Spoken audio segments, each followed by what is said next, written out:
Hi, I'm Dr. Sudhir Reddy, consultant orthopedic surgeon at Anvik Hospital. Today, I want to discuss a small topic. చాలా మంది ఈ యాక్సిడెంట్స్లో కాలుకి మోకాళ్ళ దగ్గర injury అవుతా ఉంది. ఇంజరీ అయిన తర్వాత అంటే ఫుట్బాల్ ఇంజరీస్లో కానీ కబడ్డీ ఆడే టైపులు కానీ ఈ మన స్పోర్ట్స్ ఇంజరీస్లో కానీ కాలు దెబ్బ తగిలిన తర్వాత కాలు నడుస్తుంటే వీళ్ళకందరికీ ఏమవుతుంది అంటే కాళ్ళు స్లిప్ అవుతుంది అని చెప్తుంటారు. మెయిన్ పేషెంట్కి పెయిన్ కంటే కూడా వాళ్ళకి పెయిన్ ఉంటుంది, బట్ కాలు స్లిప్ అవుతున్న కంప్లీట్ మెయిన్గా చెప్తా ఉంటారు. కాలు స్లిప్ అవడం ఎందుకు అవుతుంది అంటే I will explain in detail.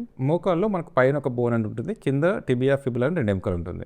మోకాల్లో మనకు ఆ బోన్కి ఈ బోన్ మధ్యలో ఇది ఒక లిగమెంట్ ఉంటుంది, దీన్ని ఏసీఎల్ అంటాం. అలానే మనకు బ్యాక్ సైడ్లో కూడా ఇక్కడ నుంచి ఒక లిగమెంట్, దీన్ని పీసీఎల్ అంటాం. ముందు నుంచి వచ్చేదాన్ని ఏసీఎల్ అంటాం. ఈ ఏసీఎల్ పీసీఎల్ అనేటివి ఏంటంటే strong stabilisers of the knee joint.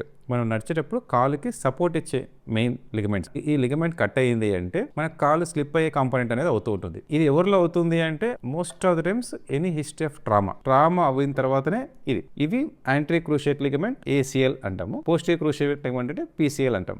Anterior cruciate ligament cut అయితే కాలు ముందరికి వెళ్తూ ఉంటుంది, అలానే పీసీఎల్ కట్ అయితే కాలు వెనక్కి వెళ్తూ ఉంటుంది. ఇవి క్రూషియేట్స్ గురించి మనం తెలుసుకోవాల్సింది. సో ఏసీఎల్ ఒకవేళ లిగమెంట్ కట్ అయిందా లేదా అనేది మీకు ఎలా తెలుస్తుంది? నార్మల్గా ఏంటంటే మీరు డాక్టర్ దగ్గరకు వచ్చినప్పుడు మేము ఎగ్జామిన్ చేస్తాం, అంటే కాలు ఇట్లా స్లిప్ అవుతుందా లేదా అనేది ఎగ్జామిన్ చేస్తాం. కాలు స్లిప్ అవుతుంది, మనకు కాలు నడుస్తుంటే మనం ఇట్లా కాలు ఎగ్జామిన్ చేసినప్పుడు కాలు ముందుకు వెనక్కి స్టెబిలిటీ లేకుండా ఉంటుంది. నడుస్తుంటే మీకు నడవడానికి ఇబ్బంది అనేది ఉంటుంది, నడుస్తుంటే కాలు స్లిప్ అయినట్లు అవుతూ ఉంటుంది. ఇవి మెయిన్ సిమ్టమ్స్. ఇలా ఉంది అన్నప్పుడు దీనికి ఏం చేస్తామంటే there won't be anything, x-ray is bony changes. ఈ లిగమెంట్ కనపడేది మనకి MRI scan of the knee joint అనేది తీస్తాం. ఈ ఎంఆర్ఐలో ఈ లిగమెంట్ది వెదర్ కంప్లీట్లీ టైర్ అయిందా లేకపోతే పార్షియల్ కట్ అయిందా, కొంచెం 50% కట్ అయిందా అనేది మనకు తెలుస్తుంది. ఒకవేళ ఏసీఎల్ కట్ అయితే ఏంటి అనేది మనం రేపు తెలుసుకుందాం. ఏసీఎల్ కంప్లీట్ కట్ అయిందా మళ్ళీ పార్షియల్గా కట్ అయిందా అనేది రెండు చూసుకుంటాం. ఇందులో ఏసీఎల్ ఒకవేళ పార్షియల్గానే కట్ అయితే అంటే హాఫ్ ఆఫ్ ద టైర్స్, అంటే లైక్ ఇప్పుడు ఒక తాడు ఉందనుకోండి, అందులో కొన్ని దారాలు తెగిపోతే ఎలా ఉంటుంది, అట్లా more than 50% of the ligament అంటే ఒక తాడు అనేది తెగిపోయింది అంటే దానికి అప్పుడు మనము కొత్త లిగమెంట్ వేసుకొని ఫిక్స్ చేస్తాం.